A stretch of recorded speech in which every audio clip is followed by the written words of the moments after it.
Congratulations, you're past the starting line as a coach. You're making money, signing clients, and you're ready to scale your business to the next level. Well, here's the truth. When it comes to growing your coaching business, it's essential that you have the right pieces in place and make the right decisions at the right time. Otherwise, it'll be easy to burn out, and your coaching business can take a major hit. That's why I wanted to share this video with you, to show you the biggest mistakes coaches make when it comes to scaling their businesses so you can grow successfully and sustainably and avoid the pitfalls that get coaches stuck. So if you're ready to sign more clients and make more money as a coach, keep watching because I'm about to show you how. Hey, my name's Jason Moss. I'm a multi-six-figure business coach, and I've helped thousands of coaches grow their businesses. And before we dive in, if you're looking for a roadmap that you can follow to help you get more clients more consistently as a coach, I put together a free Get More Clients guide that you're definitely going to want to check out. All you got to do to get this is click the link above or in the description down below. The first big mistake coaches make when it comes to scaling their business is doing more of the same. Here's the truth. The thing that's gonna get you from 0 to 5K a month is not the same thing that's gonna get you from 10K to 20K or 20K to 30K. These strategies that you've been able to use to successfully get you to the level that you're at today is probably gonna break down as you get to that next level. And this is painful. One of the biggest reasons that people don't scale. It's, you get to a certain level and you're kind of comfortable doing like the same thing, and then that thing starts to not work as you do more. And some people are just like, I don't want to change. Like, it's scary to let go of the thing that I know that's currently working. A couple of examples of this. It might be moving from one-to-one to a group program. It might be changing the way that you do your marketing. For example, the first 9 months of my coaching business was primarily driven by outreach. But then at a certain point, it was like, okay, well, if I want to scale to 20K a month or 30K or 40K, I can't keep doing that because there's only so many hours I have in the day. So I needed to transition to more of a leveraged form of marketing. Now we run lots of ads and we do, a lot more content creation. I'm not spending all my time in the DMs, but that was a painful transition because it took letting go of the thing that I was doing that was working in order to get to the next level. So it's important to just know as a coach who's scaling your business that whatever you're doing right now is going to work until a certain point and then it's not. And you have to be comfortable letting go, and it's hard to do. I know I've navigated this many times, but there's so much personal growth as well in that period of time where you're letting go. You're kind of in that like groundless space where you're building the next thing and you're creating a new model and a new strategy. That can be a very exciting place of possibility too. So don't do more of the same. Look at your business as it grows and ask yourself, how can I really up level the way that I'm doing what I do so I can scale and get to that next level in my business? Second big mistake coaches make when scaling their business is unleveraged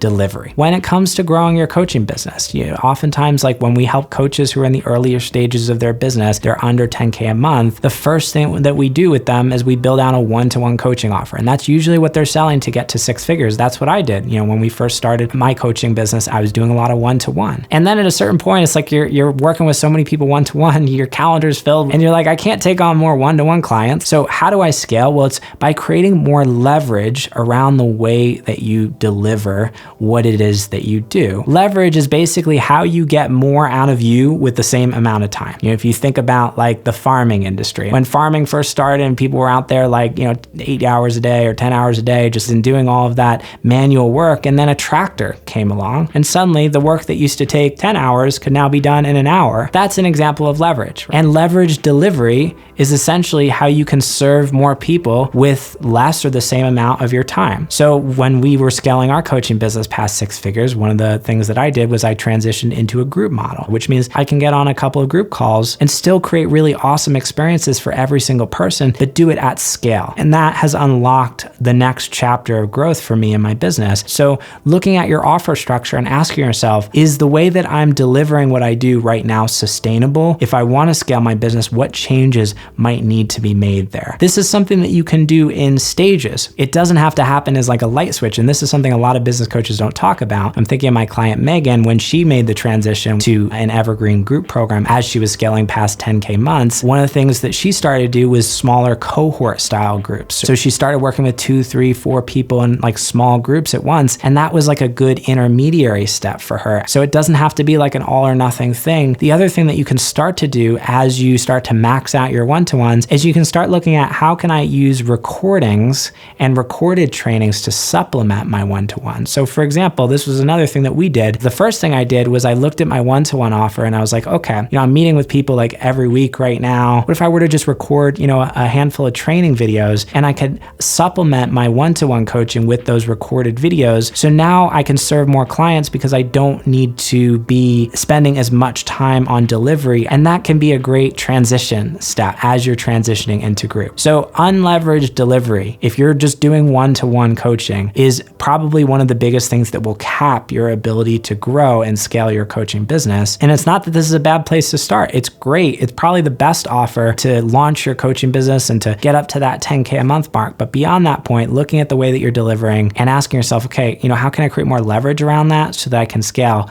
without burning out? Third big mistake that coaches often make when it comes to scaling their business is scaling delivery before they scale their marketing. Oftentimes I'll see coaches who have had some success with one-to-one and then they launch the first group and it was like, wow, all these people signed up. I love this. I've made so much money. I want to do this all the time. It's so much fun. And then, maybe a month or two later, they launch another group and it's like the same marketing, but like half the amount of people sign up. And they're like, what happened? And then maybe 2-3 months down the line, they launch another group and half the amount of people sign up again. And then suddenly, they're having trouble filling seats. Here's what happened. Their marketing did not scale to meet the increased demand for lead flow that they needed in order to fill a group program. So very important to remember, if you are transitioning into group, your marketing needs to be able to support the increased demand for that lead flow. Otherwise, you're going to burn out your audience. So the first thing that we do when it comes to transitioning and helping coaches transition into group programs is we first got to look at your marketing and say, okay, what needs to change there? How do we increase lead flow? We do that first. And then, a couple months down the line, once we've got more lead flow, we set you up for success and we can transition into group seamlessly. And it's not like a situation where you're going to have trouble filling seats for the long term because you've got more lead flow to work with. The fourth big mistake that I see coaches make when it comes to scaling their coaching business is not leveling up their clients as they scale. Here's the truth.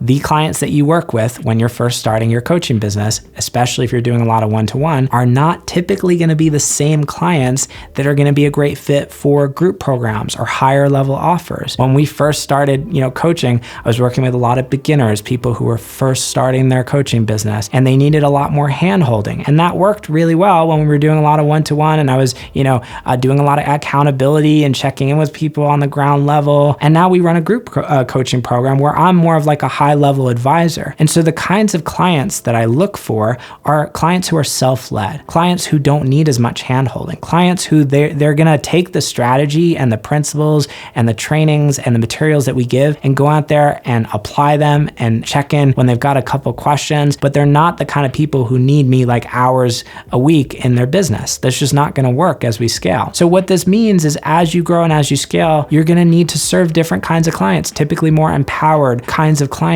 who are just in that place where they're not looking for like a ton of hand-holding. That means you got to shift your messaging and you got to look at your marketing and say, okay, how can I attract more of those people? Am I messaging to the kinds of clients that maybe worked when I was first starting my coaching business, but then, in this new format, things maybe aren't feeling right, or it just feels like it's a lot of work. So just remember this, the kinds of clients that maybe worked when you were first starting your business or in the earlier days of your business are probably not going to be the clients that are going to be the best fit to work with you as you're further along on your coaching journey. And that's okay. So we can shift that and start to evolve the messaging to be a perfect fit for the stage that you're at in your journey. And then number 5, this is another big mistake that I think a lot of great coaches make, is trying to do it all yourself. When you're in the early days of your coaching business, you're wearing a million different hats. You're the janitor, you're the CEO, you're the content creator, you're the video editor, and that's fine when you're in the early days of your business. I think it's important to experience all those different roles, to learn about all of the different pieces that it takes to grow a successful business. But what happens is as you scale, as you take on more clients, as the demands just increase on your time, you just don't have the capacity.